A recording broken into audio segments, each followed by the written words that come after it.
Now the Spirit of the Lord is the one that speaks through me. Before my mother's womb, He ordained and knew me, ransomed me, and placed His words upon my tongue. Few are chosen, rest assured that I am one, an ambassador for Christ, His beloved Son, and by His word, let souls be one. So welcome everyone to this listening party. Sit back and let your souls be hearty. Celebrate with me the gift that God has imparted. And what better way to get this party started than to give Him the stage, because He knows where your heart is. Holy Spirit, you are welcome in this place. Give me the boldness to look upon each face and speak every word that you've given me to say. With no fear, I speak truth. I won't deviate, and I'm confident that all will go great. So let your presence saturate this place. I breathe in your spirit, I intake a river full of life, water in every dry place. As I flow to the notes that heaven navigates, let it bless every listener and free them today. Let the truth of your word draw souls to be saved. Let the comforter comfort hearts today, and let the light of your word show them the way. Every time I write, I tell His story as I bask in the truth of His word before me. He opens up to me and shows me His glory. He gives me the strength to keep on soaring, and when I open up my mouth, for Him I'm roaring. And the Spirit of the Lord goes before me, to the captive set free, that's reassuring. Over the years He strengthened my inner core, and every day I wake up just seeking Him more. Am I ready for this? In my spirit I'm sure I am in Christ, and my Father I adore. He redeemed me from destruction, I am His ambassador. As the world turns and open up the door, I step in with purpose to win souls for the Lord. Every time I write, I tell a story as I bask in the truth of His word before me. Every time I write, I tell a story as I bask in the truth of His word before me. Every time I write, I tell a story as I bask in the truth of His word before me. Every time I write, I tell a story as I bask in the truth of His word before me. Every time I write, I tell the story as I bask in the truth of His word before me.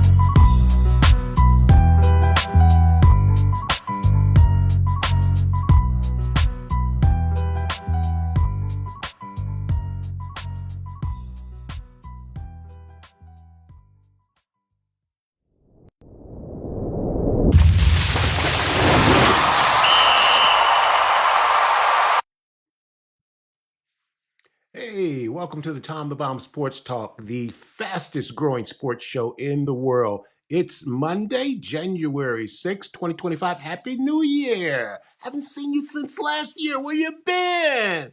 This is the day the Lord has made, and we will rejoice and be glad in it. If you don't think it's a great day, just try missing one. And we, LOVE, love sports on the Tom the Bomb Show. I'm your host, Tommy J. Wood, and we got another fantastic show for you today. Look, here on the Tom the Bomb Show, we bring together my two passions, the Word of God and sports. We bring together the excitement of sports and strengthening our faith through the Word of God. So in every episode, we try to fill it with insightful sports commentary from a Christian perspective, from a Christian point of view, reminding you that how we win and lose in life truly matters.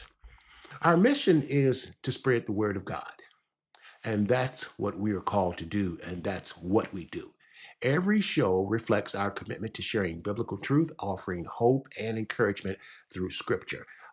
If it's relevant to the people, it's relevant on the Tom the Bomb Show. So we address, significant social problems, and we try to provide guidance that is based on Christian principles in order to assist individuals in navigating the challenges that present themselves in our everyday life. Look, as usual, we want to start off by thanking God for all the wonderful things that He did in 2024 and things that He's going to be doing for us in 2025. Like I said, we will have our new theme coming up. We're going to be focusing on the realm of grace. We are going to be covering leadership and different things like that, but we still want to keep our focus, from distractions from everyday life, to keep our eyes on the path and look straight ahead. It's basically what's going to allow us to ignore life's daily distraction. The Bible tells us that the enemy comes for the word immediately. It's not Tom the Bomb, or it's not even you. It's the word of God that the enemy comes for immediately, because he doesn't want that word to take root in your life so that you can become a true disciple of the Lord Jesus Christ.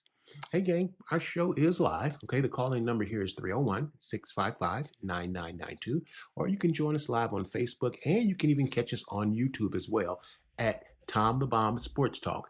And you can catch us on Spotify in your car, your smartphone, or even on your iPod under the same name. You can also contact us by email at info@tomthebombsports.com, or you can go to our website at www.tomthebombsport.com to contact us and pick up your Tom the Bomb gear that's coming this year. Okay. Hey, look, we got no trivia this week, but we do need to address our poll questions from last week. So let's get to our results from our poll questions for last week. Okay, so the results are in, and the consensus for this year's NFL MVP is Lamar Jackson. According to the Tom the Bomb viewers, that's you out there. You guys think Lamar is the man, okay? And the majority of you guys and gals thought that Saquon Barkley should definitely have went for the record on Sunday. So those were the results of the poll questions. Hey, gang. There isn't Monday Night Football tonight, but they for the playoffs, which we're going to cover a little bit in the show. We are going to be next Monday. There's going to be a playoff game, but we're going to start the show off with our college football playoffs. Okay, playoffs, yeah, our college football playoffs. So let's get rolling with the update on the college football playoffs. Okay, alrighty. So the playoffs have been narrowed down to the Final Four, and the highly anticipated semifinal games. These games will determine which teams will secure a spot in the national championship game at Mercedes-Benz Stadium in Atlanta, Georgia. The Notre Dame Fighting Irish demonstrated their resilience by beating SEC power, the Georgia Bulldogs, 23-10 in the Sugar Bowl. That had been delayed due to the tragic terror attack in New Orleans, and we want to pray for everybody there. Meanwhile, the Penn State Nittany Lions displayed their muscle, proving to be too big and strong for Boise State, defeating them 31-14.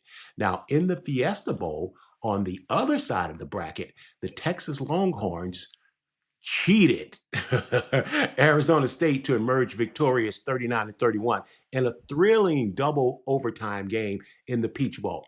The replay person had to be a Texas Longhorn alum. To make that call, that wasn't targeting on that critical play that would have won the game for Arizona State in regulation time. Nobody wanted Arizona to win that game except the people from Arizona State. The powers that be said, we're not having Arizona State in the Final Four of college football, first college football playoff. Look, we let you in the Final 12. Be happy with that, okay? I think it's terrible that you would take that game against those Arizona State kids who played their hearts out.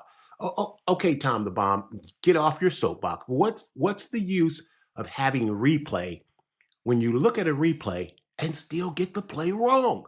Stevie Wonder and Ray Charles could see that was targeting on that play, and would almost certainly it would almost have certainly been the end for Texas, but Big Brother wasn't having that. Okay, how do you miss that call? I mean, really, can you say fix? I'm sorry, but I really hate that. Let the kids decide the winner on the field. It makes me not even want to watch. They cried bloody murder when their sacred Alabama Crimson Tide didn't make the Final 12, and then they lose in their bowl game against Michigan. That's called karma. Okay, reel it in, Tom. Okay, the Ohio State Buckeyes dominated unbeaten and number one ranked the Oregon Ducks, 41-21. And the game wasn't as close as the ending score made it look in the Rose Bowl, ending their national title hopes. The loss to Michigan very well could have been a blessing in disguise for the Ohio State Buckeyes. Maybe, but hey, look, you got to beat Michigan. And Coach Day had better bring home the national championship. The action now moves to the Orange Bowl and the Cotton Bowl for the semifinals on Thursday, January 9th.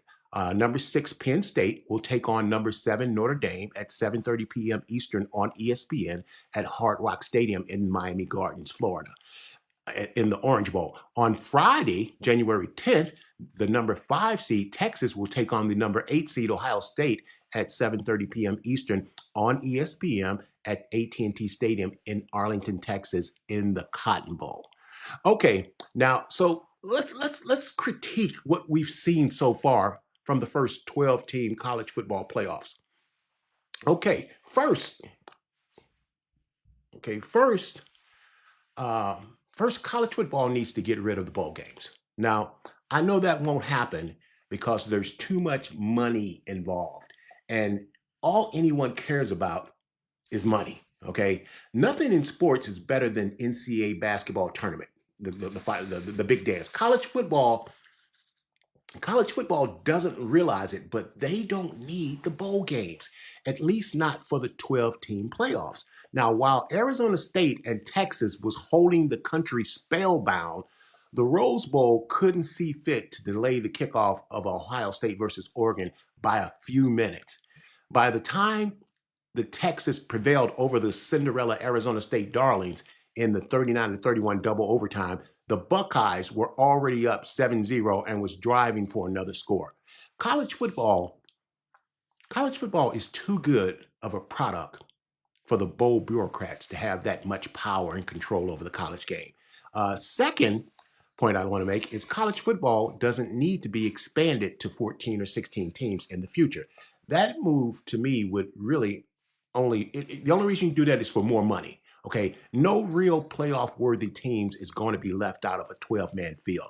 Despite social media griping from Kirk Herbstreit, pining for Alabama, who got waxed, by the way, by Michigan, or Lane Kiffin's Ole Miss Rebels, or Miami, or South Carolina. You can't get away from the blowouts because there's still a talent pool gap between the elite blue bloods and the non-blue bloods. But a Boise State and an Arizona State have to be given a chance. And give them a chance, honey, and give the NIL money more time, and parity will get to college football sooner than you think. When a Travis Hunter chooses an HBCU, Jackson State, over Alabama, it's coming. Number 3 point I want to make, stop letting tradition and bowl game operators dictate how to run college football. The reason for the empty seats at some of the playoff bowl games is because fans can't budget for 3 road trips. The NIL and the transfer portal environment is the key to spreading out the talent and giving non-blue blood schools a chance to develop, like in Arizona State. The Big 12 champion cannot be dismissed, even though a lot of elitists thought that the Sun Devils didn't belong in the first place. The talent gap will continue to close, and the Arizona State and Texas thriller won't be the exception. It will eventually become the norm, just like the NCAA basketball, Big Dance, and March Madness. That's still the best sporting event in America. Don't you agree, honey? The Big Dance is the best sporting event in America. And NIL and the transfer portal is going to even all that stuff out. Hey, look, we got to take a break, and then we're going to come back. And we're going to be talking NFL. It's that time of the year. So let's take a break, and we'll be right back. Simply cannot do better than Window Nation. For about half the cost of national brands, you get equal if not better quality, saving you thousands of dollars. Right now, get 2 free windows with every 2 you buy. There's no limit. Plus, put no money down, make no payments, and pay no interest for 24 months. Get a free in-home estimate and we'll give you a free gas card. Go to windownation.com for additional details or call 866-95-NATION.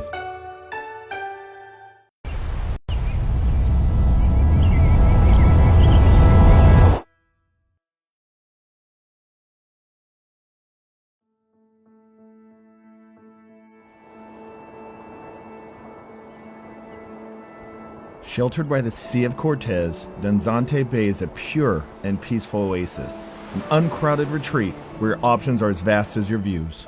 If you're seeking a vacation that defines luxury and the true relaxation, look no further than Villa del Palma at the islands of Loreto. A splendor of true Mexican hospitality effortlessly blends with rich materials and insatiable comforts to bring guests the ideal home away from home experience. With its quiet beaches, scenic vistas, rich history, and an astounding surrounding natural habitat, you'll feel as though you've been swept off to paradise.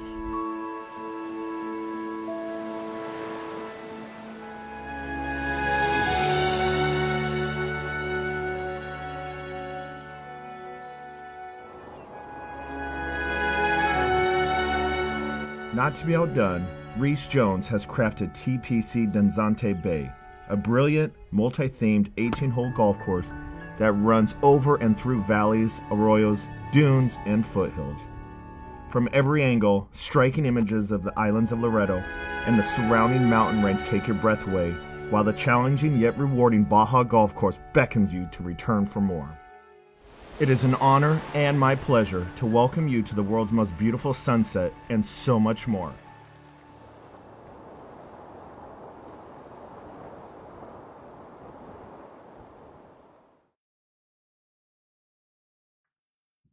And we're back again. I just want to wish everybody a happy new year. We're so excited about the new year and the things that we're going to be doing in 2025 for the Tom the Bomb Show. I'm really anxious to get into those things, but hey, let's jump right back into it. I think everyone likes a romantic love story. It's what we teach our daughters who grew up to be women about these fairy tales. Heck, even one of my favorite movies of all time, Braveheart, with all of the thrilling battles and wars and beheadings and blood. A love story broke out in the middle of Braveheart, okay? And everyone loves Cinderella.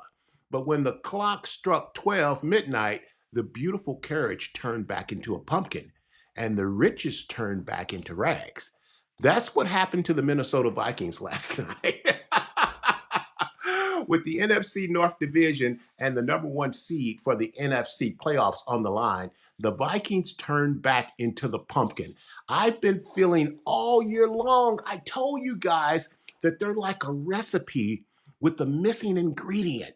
It needs something. It needs more salt or something. And then last week at 14-2, they finally fooled Tom the Bomb and tricked me into thinking they could handle the NFC darling Detroit Lions.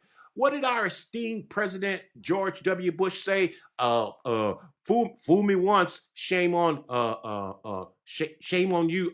You fool me. You can't fool me again. Well, Minnesota, you can't fool me again. I knew you guys were false flaggers, and Sam Darnold is who we thought he was. All last week, we talked about you can't beat a good team if you don't take advantage of your opportunities.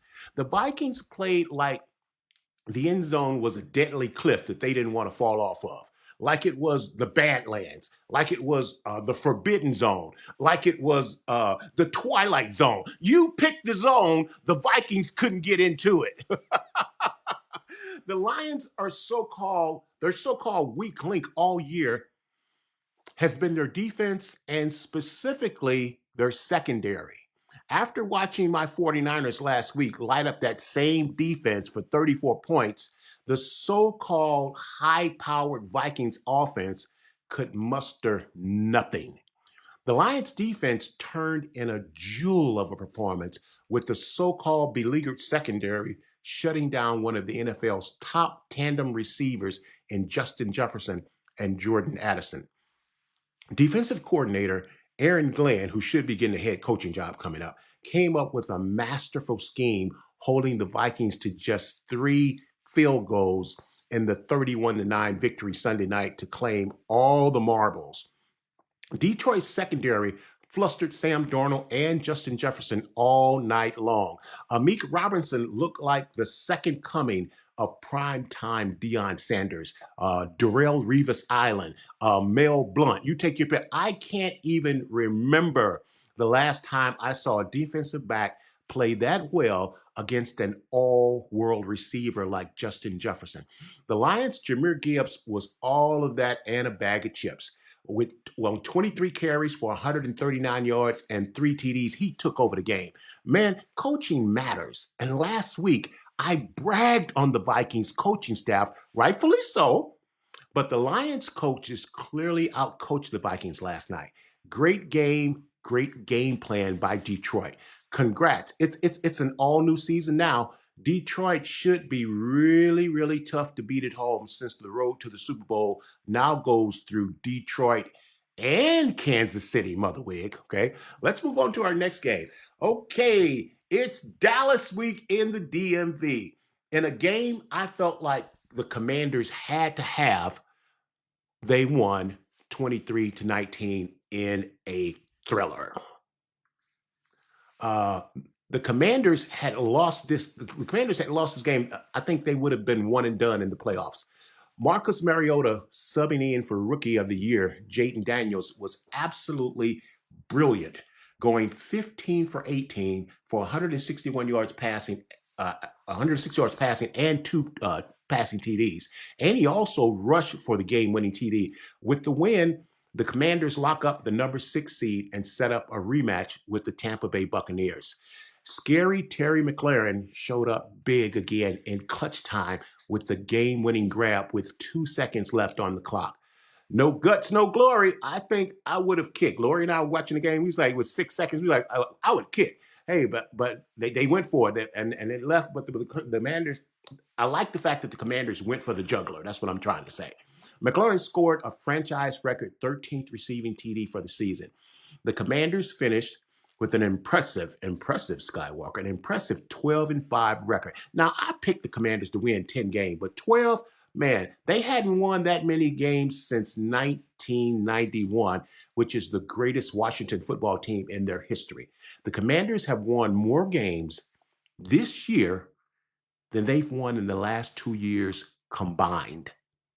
I need to see better efficiency in the red zone, and I'd like to see them score earlier. They're a good team when they score earlier. They seem to be great front runners. Dallas is always going to get up for Washington, regardless of how bad they are. All of these tight, close games should play to the Commanders' advantage heading into the playoffs. Tampa Bay is going to be a tough draw, but that's better than going to Philadelphia to play the Eagles at home. Alamedi Zaccheaus, he can't catch. I've been saying it all year long. This dude can't catch. I hope it doesn't come back to hunt the Commanders when it counts the most. Nat Wood, he's not looking the ball into his hands, right? He's not looking the ball into his hands. That's why he's dropping. That's the only time you see when pros are dropping passes is because they're not looking into their hands. If the Commanders are going to have success in the playoffs, yeah, they got to revive the running game, because it's been missing in action. For the last 4 weeks, the running game's been missing in action. You don't want Jaden Daniels or Marcus Mariota being your leading ground gainer. That's not going to work. Tampa Bay defense ranks 4th in the NFL in stopping the run, allowing only 98 yards per game. I think the Commanders miss Eckler. I think they miss Eckler's contribution to the offense. And I don't quite know what's going on with Brian Robinson Jr. Washington has to get better play from their offensive line. Also, I'd like to punch all those guys in their gut. They're letting Jaden Daniels down. It really shows how important the center position is in football. Tyler Blasek being out has really hurt the team. And people don't realize this, but the center, he's the quarterback of the offensive line. It's affected their ability to run the ball up the middle. And the Cowboys really should have won this game. Trey Lance showed flashes of great play, but he missed a lot of open receivers that would have changed the outcome of this game. A Jonathan Allen return to health could be a big boost to the Commanders' defense. So it's going to be interesting. They're going to get a rematch. You know, I'm going to cover this later in the show when we go over our playoff matchups when we come back. Let's go on to our next game. A lot of people think that Lamar Jackson did enough to secure his 3rd NFL MVP. A lot of you viewers think he did. He's had a fabulous season. As the Ravens clipped the Browns 35-10, Derrick Henry had 20 carries for 138 yards rushing with 2 DDs. Let's see if the Ravens can continue to read. Give the ball to the king. They need to read Keyshawn Johnson's book, Give Me the D-Ball. Okay, it's really great to see Lamar's maturity as a passer. He went 16 for 32 for 217 yards and 2 TDs. Now, that's all they need from him. If they keep feeding the king, don't overthink this, Baltimore. It's a layup. It's a roadmap to Kansas City. Just give the ball to the king. All righty, let's move on to our next game. We're moving along pretty good here, Lori. Let's move on to our next game. Joe Burrow did everything he could in his MVP campaign in the Bengals' 19-17 win over the Pittsburgh Steelers. But the hole they dug in the beginning of the year was just too deep. It's just too deep to climb out of. It was a gallant try closing out the season perfect. And one of the hottest teams in the NFL is going to be home for the playoffs. It's why Mother Wig's Chiefs laid down against the Broncos, because they didn't want Joe Burrow in the playoffs. The Steelers have lost 4 straight, but they're heading to Baltimore for the playoffs. But they're the one team that matches up well against Lamar Jackson and the Ravens. You know, a lot of people. I'm sitting here watching the sports shows earlier today, and everybody is picking the Ravens, and rightly so. But Pittsburgh knows how to play the Ravens, and Pittsburgh knows how to beat the Ravens. They do a good job of keeping Lamar Jackson contained. I think we talked about this earlier on the Tom the Bomb show. You can't rush when you're rushing Lamar Jackson. You can't rush past him and give him lanes to run in. So they do a good job of filling their lanes. And you can say what you want, but Pittsburgh still has one of the best defenses in all of football. Let's move on to our next game. Our next game was the Chicago Bears. The Chicago Bears never beat the Green Bay Packers. The Packers own the Bears. They own the Bears. The Bears, with all that being said, the Bears won 24-22 on a late field goal. What a losing organization. I'm sorry. There are teams on Sunday that had no business winning, and the Bears was one of those teams. Even when they win, they lose. What a bad organization. Okay. The good news is the streak is over. Green Bay had won 11 straight games against their arch rival Chicago Bears. It's the longest streak by one team in a series that began in 1921. The Bears' last win against the Packers was December 16th, 2018. Yeah, right. Bears kicker Cairo Santos drilled a 51-yard field goal as time expired to lift the Bears to a win and a loss at the same time. And in Green Bay's dominance, Coach Matt LaFleur, he had never lost to the Bears before. Before yesterday, he had been 11-0 against the Bears. The fact is that the Packers hate the Bears. They hate losing to the Bears. And even though a lot of teams who were playoff bound just went through the motions, like Mother Wig's Kansas City Chiefs, the Packers really wanted to beat the Bears again. The loss dropped them to the 7th seed instead of the 6th seed, and it sends them packing to Philly for the playoffs wildcard game that's going to be Sunday at 4:30 p.m. Now, Green Bay also finished 1-5 in the NFC's North. It's the worst divisional record since 2005. Coach Matt LaFleur had a critical clock management error in the final minutes of this game. The defensive coordinator played prevent defense at the worst time. And what do we see on the Tom the Bomb show? Prevent defense prevents you from winning, okay? And to the Bears' credit, their offense finally didn't blow the clock management at the end of the game. Hey, how about that, Bears? Bad news for the Packers heading to the playoffs was the injury to wideout Christian Watson. His knee gave out, and it looks like he won't be available for the wild card game against the Eagles. The Bears had their most complete game in week number 18. This season could have been very different for the Bears if not for the Hail Mary in Washington. The win cost them 2 draft spots as they moved from 8 to 10. All righty, let's move on to our next game. Our next game, in a challenging season for the Carolina Panthers, the light at the end of the tunnel is not another truck coming. They seem to be back on track, that they have their franchise QB in Bryce Young. After being benched earlier in the year and looking like he was on his way out of Carolina, Bryce Young showed great resiliency and rebounded to finish the year very strong as they turned in surprisingly the game of the day, defeating an Atlanta Falcons team playing for their playoff life in a 44-38 win in overtime. Bryce Young accounted for 5 TDs, eliminating the Falcons from the postseason play. The Falcons and the Panthers have had 7 consecutive losing seasons in the NFC South. The good news is both teams seem to have found their QB for the future. Bryce Young passed for 3 TDs and ran for 2 Ts, doing his best MVP imitation of Josh Allen. Okay, rookie QB Michael Penix Jr. capped his late season audition as Atlanta's new starting QB, passing for a league high 312 yards and 2 TDs, both to Drake London, who had 10 catches for a career high 187 yards receiving. Penix Jr. also ran for another touchdown. And in a losing but impressive performance, Bijan Robinson, man, every time I see him, he just impresses me. Ran for 170 yards and 2 TDs, and it still wasn't enough to extend the Falcons' season. For the Panthers, the end of the season should be a great springboard into next season.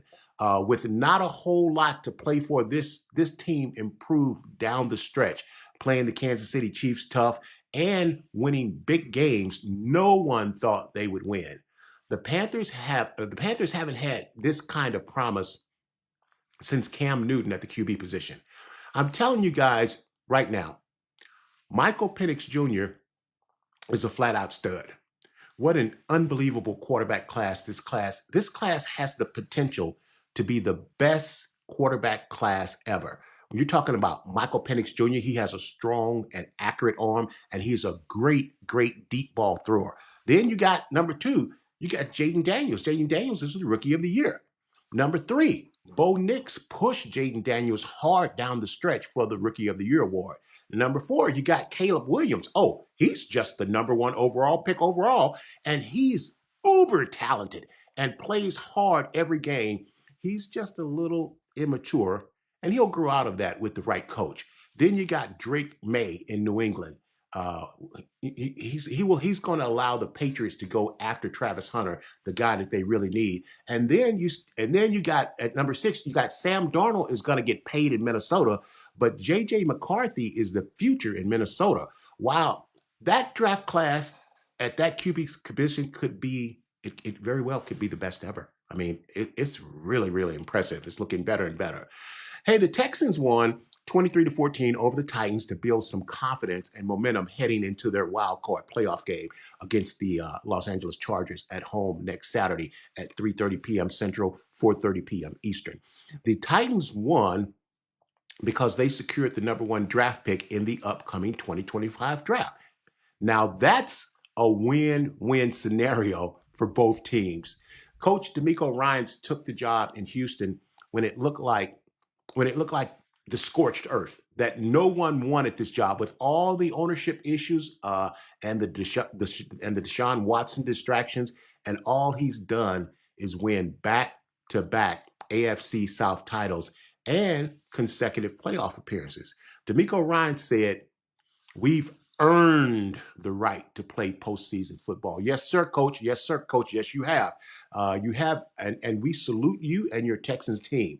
The Titans, for the second time, wore their Houston Oilers throwback uniform, and Houston clearly doesn't like that dig. Let's hope that the Texans got the bad taste out of their mouth from the pounding that the Ravens put on them on Christmas Day when they demolished them 31-2.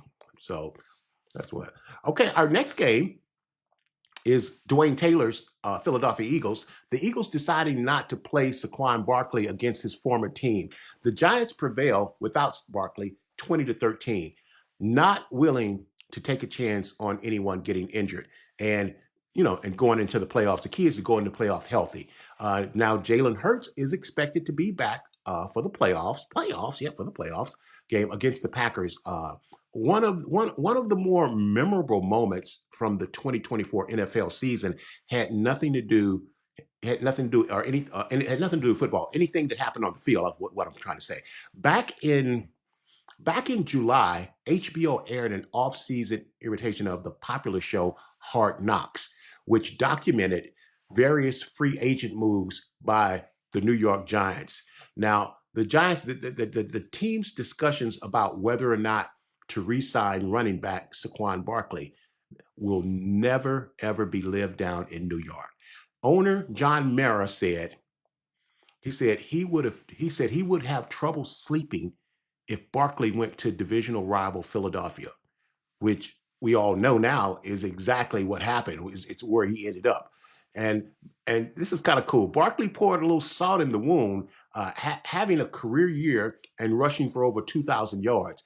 And Barkley joined in on the fun by making Barkley has a commercial out. And in the commercial, he's making a sleep aid unison commercial in reference to Mara's remark. And this is what he said. I heard some of you were having trouble sleeping, so I wrote you a lullaby. Barkley said in the commercial, "Rockabye, baby, awaken your bed as the thoughts of 2000 swirls in your head." Okay, so here's the kicker to the story. Tom the Bomb going behind the scenes, getting you guys extra stuff don't nobody know. So the Giants owner, John Mara, said, I sought out Barkley ahead of the game, specifically to speak to him about it. I told him that I was very upset with him based on our relationship over the years. Barkley said, "What do you mean?" Mara said, "I said, the least thing you could have done is ask me to be in the commercial with you. I said I could have been tossing and turning and it would have made for even a better commercial." This tells you the class of John Mara and his character. Like I mentioned last week, during the meeting, he was the only one in the meeting defending Saquon Barkley. However, my question is, how does the GM get to keep his job after that? The Giants announced that Coach Brian Daboll will keep his job along with the GM. Now, how do these guys keeping their job after stuff like that? That's just crazy. Somebody needs to be held accountable for that. But like I said, to John Mara's credit, he's no Jerry Jones. He ain't interfering. Now, the Colts defeated the Jaguars 26-23 in a season that I believe both franchises are just glad that it's finally over. Jonathan Taylor ran the ball 34 times for 177 yards. That's 5.2 yards an average, by the way, and 1 TD. Taylor set a single game high for carries. He tied Eric Dickerson for the most 100-yard games, 24 in the season. That's second on the list. He also tied Lenny Moore with 55 TDs by a Colt in the first 5 seasons. In a year of disappointments, Jonathan Taylor wasn't one of them. I'm watching ESPN and the sports shows this morning, and the red flasher comes across the screen. Breaking news. The Jaguars fire head coach Doug Peterson and keep GM Trent Baalke after the finish with just 4 wins. Now, I'm thinking, that's breaking news? Come on, Captain Obvious. Okay, I'll give you the Trent Baalke keeping his job. Yes, that's shocking. But the Jags have lost 18 of their last 23 games. Owner Shad Khan, in the beginning of the season, declared, "This is the best team assembled by the Jacksonville Jaguars ever." And then he announced the win now mantra after committing nearly $500 million to signing quarterback Trevor Lawrence, pass rusher Josh Hines Allen, and cornerback Tyson Campbell to long-term deals in the offseason. And he's getting no return on his investment. But he wants to continue to collaborate with GM Trent Baalke. Now, we need a leader who shares my ambition and is ready to seize the opportunity we will offer in Jacksonville, Khan said. Khan will be hiring his 6th coach in 13 years as the owner, with 10 losing seasons in 13 years in his tenure. It appears that he's after the hot, sexy offensive coordinator, Ben Johnson, who isn't everybody's after Ben Johnson. But would Ben Johnson, would he be willing to even work with Trent Baalke, who has consistently fumbled draft picks year after year, along with his free agent acquisitions, which have been at best suspect? Peterson is the only coach to start his career in Jacksonville with back-to-back winning seasons. Now the word is that the new coach, whoever they hire, will work directly with the owner and not with the GM, Trent Baalke. Well, if that's the case, why do you even keep the GM if you're going to let the coach bypass that? Look, maybe he has pitchers. Maybe. The problem in Jacksonville, though, starts and ends with Trevor Lawrence. I told you guys in the beginning of the year that this was going to be Trevor Lawrence come to Jesus year. And he was either going to come or he wasn't going to come. Hey, but the great thing about Jesus is it's never too late. You can always be saved. But like I said, their success and failure is going to end and begin with Trevor Lawrence. Y'all should have bought a boat. You know who I'm talking to. You know who I'm talking to out there. You should have bought a boat instead of a quarterback. Okay, Braden. Hey, let's move on to our next game. The Saints fought the Bucs hard before falling 27-19 to secure the NFC South title and earn a home playoff game. Now, wide receiver Mike Evans makes NFL history in helping lead the Bucs into the playoffs. Mike Evans extended his streak of 1,000 yards receiving in a season for the 11th year in a row to tie Hall of Fame Jerry Rice for the most ever consecutive. Mike Evans is the most underrated receiver in the history of the NFL.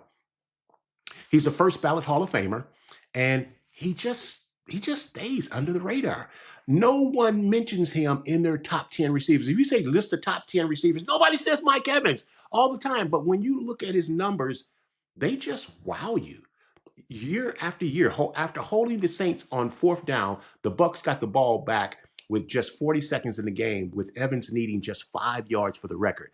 Baker Mayfield found Evans immediately, who hauled it in for a 9-yard completion to get him to 1,004 yards receiving for the season. His teammates mobbed him afterwards. He's the only one to do it in his first 11 seasons. Not even Jerry Rice did that. He also received a $3 million bonus for his accomplishment. One of the great things, football is a team sport. It's always a team sport. But, when you see guys accomplish personal records like that, it says a lot about their character and them as an individual when you see that their teammates are more happy for them than they seem for themselves. And, we saw that last week with the Vikings celebrating Sam Darnold in the locker room with a champagne shower. And we saw it twice yesterday. Of course, like I said, Mike Evans' teammates mobbing him after he got the catch. And then one of the best ones is when the 300-pound lineman for the Ravens got the interception, and instead of taking it to the house, he took 4 steps and took a knee. And his teammates went crazy. But that tells you a lot if you just watch the people around them and watch how they react to your significant your accomplishments. It says a lot. It's something that you should pay attention to in your personal life, because hey, when good things happen to you, everybody ain't gonna be happy for you. The word tells us that you don't cast your pearls before swine, because everybody's just not gonna be happy for you. They aren't. But when you see people really get excited and happy the way they did for Mike Evans, the way they did for the defensive lineman for the Ravens, the way they did for Sam Darnold, it's great, because it is the great thing. One of the things that I love the word in sports is, the great thing about sports is sports teaches you a whole lot about life. There's a saying that if you want to go fast, go by yourself, but if you want to go far, go with others. Okay. And that's kind of what this is about. Okay. How we win and lose in life really does matter. And like I said, when he set the record, I mean, look how his teammates just mobbed him and how they just went crazy for him. That was like really, really cool. I really, really dug that. All righty, let's get to our next game. The Buffalo Bills clinched their 5th consecutive AFC East title and the number 2 seed in the playoffs as they, check this out, lost to the New England Patriots 23-16. The Patriots blew the number 1 draft pick by winning a meaningless game to the Bills. Like the Kansas City Chiefs, the Bills laid down and they played dead. And the Patriots fell for the old banana in the tailpipe trick. And then they turned around and fired their hand-picked replacement for legend Bill Belichick in Gerard Mayo. After only one season with a terrible roster and a rookie QB, owner Robert Kraft gave a totally lame excuse for the firing after 1 year. And all of the respect and the admiration that he had for Mayo, yet still he fired him, who had a stacked deck against him with one arm tied behind his back. It's one of those times where your actions are speaking so loud, I can't hear anything that you're saying. This is really terrible. I never liked the Patriots, never, but I've always had respect for how they did business. Is this just me, or did all of that leave when Tom Brady exited to Tampa Bay? It seems to me like that the Patriot way was the Tom Brady way. I've been saying all year long how hard the Pats were playing, and they did, and how competitive they were despite being seriously. Remember, Lori, how they've been outmanned in the talent department on the field? And I contributed all of that to Coach Gerard Mayo. Obviously, Mr. Kraft didn't feel the same. I'd really like to tell you what I'd like to tell you what I really think, but I won't do that over the air. It's New England. It's the Boston area. They're losing, and Coach Mayo is different. Okay, I think I just financed that. I think I just financed that thought in there without ruffling any feathers, blatantly. Other Patriots alum is not happy with the firing after 1 year. Speculation is that the Patriots want to bring in ex-Patriot Mike Vrabel, who's available after not getting hired last season as he lost his job with the Titans. Alrighty, the Chargers beat the Raiders 34-20, and that's all we're going to cover about that game. That's it.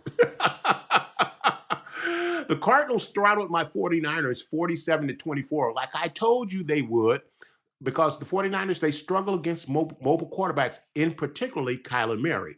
Injuries was the theme for the whole year. The Niners owned the NFC West, going 11-1 in 2022 and 2023. This year, they were 1-5 against the weakest division in football. Injuries. They lost 4 starting running backs to injuries this season.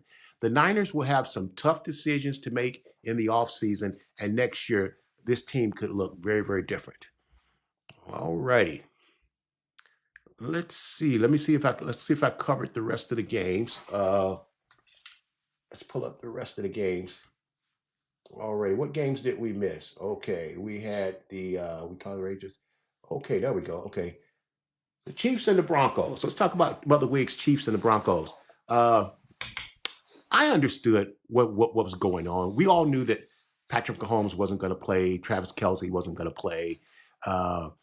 But the Chargers won this game. Let me make sure. They won this game 38-0. Mother Wig. When did the Broncos get to be 38 points better than your Chiefs? That's ridiculous. I'm totally okay with them not playing Patrick Mahomes. But come on, man. Carson Wentz, this is your chance to shine. And you guys get in there and lay an egg at 38-0. You guys just didn't want to face Joe Burrow and the Bengals in the playoffs. And I'm not happy about that. Okay. The Broncos had everything to play for. And I told you guys that the Broncos were going to win this game. But 38-0, 38-0, you guys should have just forfeited. You guys should have just said, we're not sending our team out and you guys win. Okay, yeah, you would have got fined by the NFL, but that was terrible. That was horrible. That was a farce, okay? And I didn't like that at all, man. You're supposed to play your second string and give them guys a chance to prove themselves. Look, New England had no business beating the Bills, but they put in their third string quarterback, I believe his name is Mills, and this young brother had something to prove. And he went out there and stuck it to the Bills. That's what Carson Wentz should have been done. This was terrible. I saw real weakness in Kansas City's secondary in this game.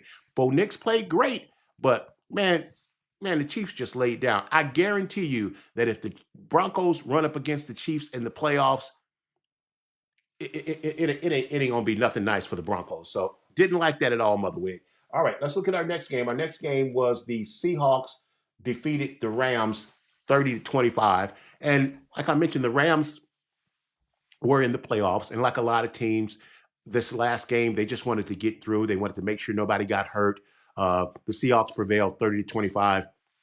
Totally meaningless football game. We talked about this last week. The owners being greedy, adding these extra games. All these extra games do is they lead to injuries in the beginning of the season, and they lead to injuries in the end of the season. It's too many games. 18.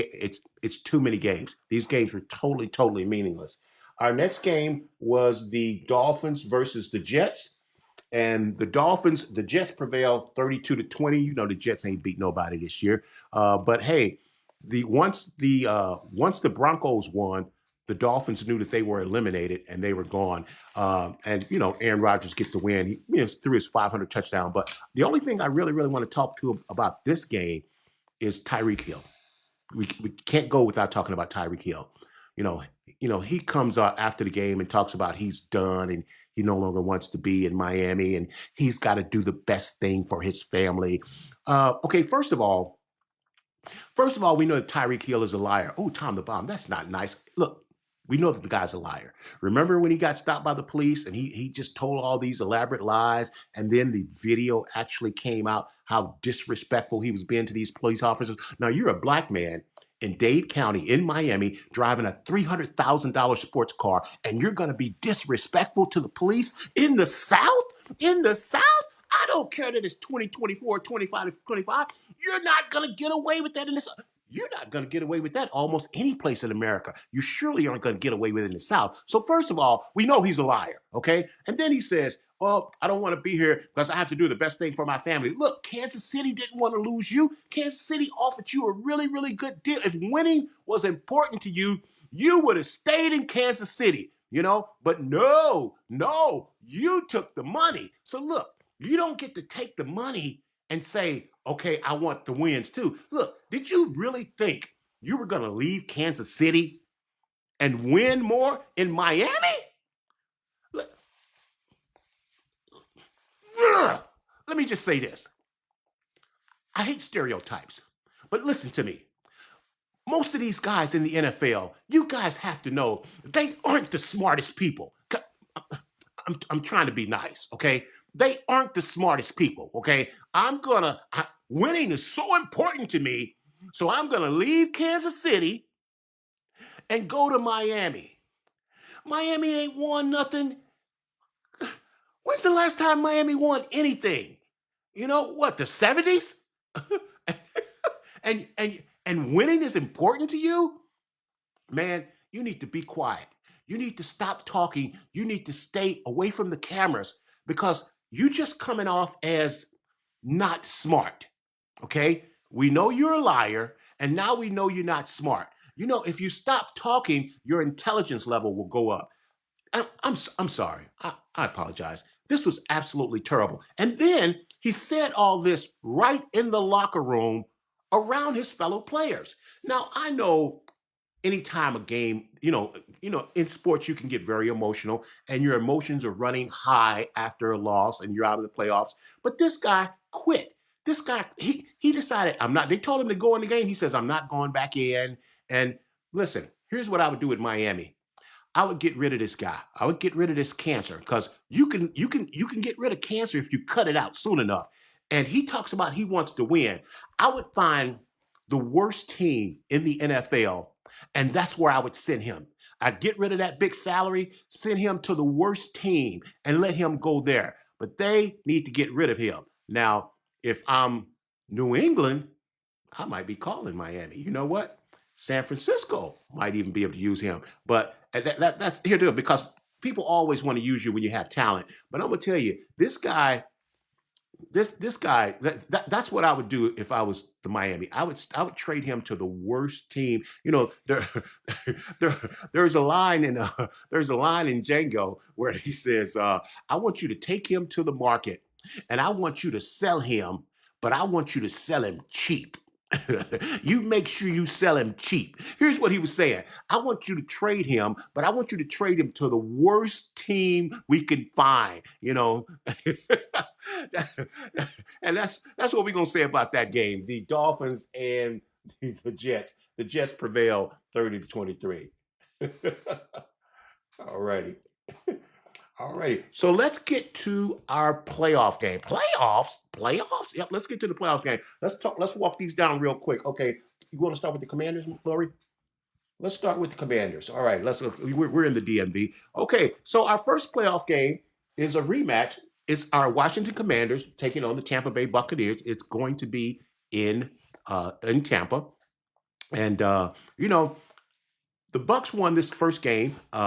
And right there and there, you can see the Bucs had a good team. I can't believe I'm still shocked by how many games the Bucs end up losing, and I don't know how Atlanta beat them twice, but they did.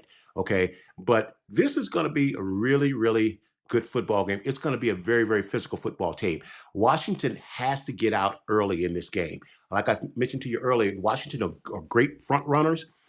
They got to get out early. You don't want to get behind. What the thing that concerns me the most in this game is two things actually. Mike Evans. If Washington can get their stopper cornerback, he's been hurt ever since. I can't think of his name off. I know Felix know who he is in Troy. But if they can get their stopper cornerback, and he'll go man to man, and he's went head to head against Mike Williams for forever because he used to play for the Saints. And the Saints and the Buccaneers are in the same division. So he's very, very familiar with Mike Evans. If they can bring him back healthy, he might be able to slow them down. But I see Mike Williams being a problem for the Commanders like everybody else. The other thing is, like I mentioned earlier in the show, Tampa Bay has a great run defense. And Washington, they got to get their running going. Hopefully they'll get their center back, but they got to get their running going. And you know, Tom the Bomb always talks about that. I don't like to see your quarterback out there running. Now that the playoffs have started, Jaden Daniels got to run. Run, Jaden, run. Run, Jaden, run. Jaden gonna have to run every chance he get. This should be a really, really good game. We got to make a pick, and man, this is a really, really tough game. And I really, really don't want to sound like a homer, but Jaden Daniels is a wild card, man. Jaden Daniels is the Lamar Jackson. He's the thing that you can't account for. Baker Mayfield's playing fantastic. Tampa Bay's going to be a tough out, and that's a home game for them. But Tom the Bomb's going to take the Washington Commanders in this first playoff game. I can't believe it. But hey, man, they won 12 games, and we didn't think they were going to win 12 games. So why not? You know, if they could just get one playoff win, man, the DMV ought to be over the moon, man. If they can just get one playoff win. And it's funny because the last time the Commanders or the Washington Football Organization won a playoff game, it was against the Tampa Bay Buccaneers. That's how long it's been. So let's move on to our next game. Who we got next, man? The next game we got is the Philadelphia Eagles and the Green Bay Packers. We know that Christian Watson, we just found out that Christian Watson is not going to be playing in this game. He is done. His knee injury is serious enough. He's not going to be able to make this game. Jalen Hurts will be back for the Eagles. Saquon Barkley should be rested. I just don't see anything slowing down Dwayne Taylor's Eagles, man. They look good. I like Green Bay. I like Love. But you know, the only way Philly doesn't win is if Philly beats themselves. Okay. Now, I'm going to say this: Philly don't want to see Washington anymore. You know, just the same way. Philly doesn't want to see Washington, but I'm taking Philly in this game. This should be a pretty easy win not an easy win, but I'm taking Philadelphia over the Packers in this one. Go with Philly. All righty. Our next playoff game is the Ravens versus the Steelers. Man, you talk about Braveheart. If you guys haven't seen the movie Braveheart, then all you got to do is watch this game between the Ravens and the Steelers, because they're going to be killing each other. The Steelers have lost 4 in a row, and people are like, well, the Steelers are going to be one and done. And for the most part, I would agree with you, with the exception of them playing the Ravens. Now, I think the Ravens is the team that's going to come out of the AFC and represent the AFC in the Super Bowl. So quite naturally, I'm telling you, I think the Ravens is going to win this game. But the one team, even more so than Mother Wig's Kansas City Chiefs, that the Ravens have problems with is the Steelers. They, like I said, they know how to play, as Coach Mike Tomlin says, Mr. Jackson. I love the way he gives him his props. Yeah, we're looking forward to playing against Mr. Jackson, okay? And, they do a good job of staying in their rush lanes. They're very disciplined. They're a tough defensive team. And what I like about Pittsburgh is Pittsburgh, on purpose and with a purpose, they try to turn this game into a street fight. They're gonna try to hit the Ravens right in their mouth. And you know that great poet Mike Tyson say, everybody has a plan until they get punched in the mouth, right? But hey, the secret weapon for the Ravens is King Henry. All they got to do is keep giving it to King Henry. If King Henry gets 25 carries or more, the Ravens cannot lose. They won't lose to Buffalo. They won't lose to Mother Wig's Kansas City Chiefs. They won't lose to the Detroit Lions in the Super Bowl. They won't lose to anybody if they give that ball to Derrick Henry 25 times or more. Okay, Coach Monken. You know I'm your guy. Let's get it done. Alrighty, and then our next playoff game is the Vikings versus the Rams. That's going to be the Monday night game. Take the Vikings in this one. Take the Vikings in this one. I think them getting spanked by the Lions is going to kind of straighten them out. And I like the Rams. Like I said, remember I told you guys the Rams are kind of like the Bengals. The Bengals, you got Joe Burrow, Jamar Chase, and T. Higgins, and those 3 guys, they can beat any team with those 3 players. Well, with Matthew Stafford, Cooper Kupp, and Puka Nacua, the Rams got that same kind of trifecta going. So the Rams can be dangerous. I like Kyron Williams; he gives them a legitimate running game. But I think Minnesota's a better coach, even though I love Sean McVay with the Rams. But I like the Vikings in this one. Even though they're just not better than the Lions. That's all. But I like the Vikings in this one over the Rams. Let's take the Vikings in this one. All righty. So those are our picks, and that's our show. Hey, gang, that's our show for today. We didn't have trivia. Okay. Hey, don't forget to check out our website at www.tomthebombsports.com, and you can contact us by email at info@tomthebombsports.com. Did I miss something, Lori? What? Do what? Okay, thank you, honey. All right. Hey, gang, for a dynamic, in-depth sports analysis and highlights for sports in the DMV and more, check out the Washington Sports Den, Thursdays at 2 p.m. Eastern on WBGR with my main man, Felix Bassey. Hey, man, time flies when you're having fun. We're out of time here, but we sure do thank you for spending your time with us. Listen, may the gates of heaven open and pour an abundance of blessings down on you where there won't be room enough to contain it. Remember, if you want it, you got to confess it with your mouth and believe it in your heart that Jesus died on the cross and that he rose on the 3rd day, not a Thursday, right, Lori? Right. Just for you. Remember, darkness cannot drive out darkness. Only light can do that. And hate cannot drive out hate. Only love can do that. God bless you. We'll see you on this same time on the same bat station. Good evening. You guys enjoy the games. Happy New Year. We're thrilled. Thank you for joining us. We don't take that for granted. Do us a favor. Hit that like and subscribe button on YouTube. God bless you. We'll see you guys next week. Tom the Bomb out.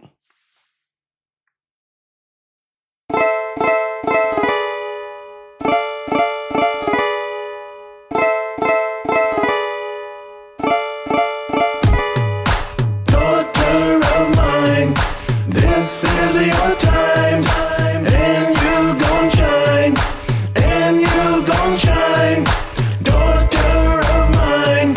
This is your time, and you gon' shine, and you gon' shine. Well, I'm coming out with a word in my mouth, filled with excitement to say what it's all about. For a long time, I've held the this water in. Let the floodgates open, let the miracles begin. I've prayed and I've gone back 7 times. Look again, cause the miracles are mine. Stir the water, I'm about to step in like the pool of Bethesda. Let the healing begin. Daughter of mine, this is your time, and you gon' shine, and you gon' shine. Daughter of mine, this is your time, and you gon' shine, and you gon' shine. It took a minute to get my composure right. For years it seems like I've been fighting for my life. Confusing times when my days resemble nights. But now this eagle is about to take flight and soar out of darkness to its revelation light. Though the waves are rough, I step out my comfort zone to walk on water, cause I know I'm not alone. God's got my back and reminds me I'm his own. His words are sweet in my mouth, they taste like a honeycomb. And faith has opened up my eyes. I've been through the fire, tested and tried. As I study God's word, I finally realize that my purpose I have to visualize, to bring the unseen from the realm of under night until I walk into the fullness of a purpose-filled life. Cause I'm light. Yes, I am light, and I shine bright. I am an investment of the Lord Jesus Christ. Not only am I light, I am salt. When I enter in, I add flavor to it all. I bring truth, there's no dispute. Jesus is the vine, and in him I take root. I am the head, and not the tail. I'm an overcomer made free to prevail. A new design, a special kind. Ambassador followed by wonders and signs. I am light, and I give sight, leading lost souls to his glorious light.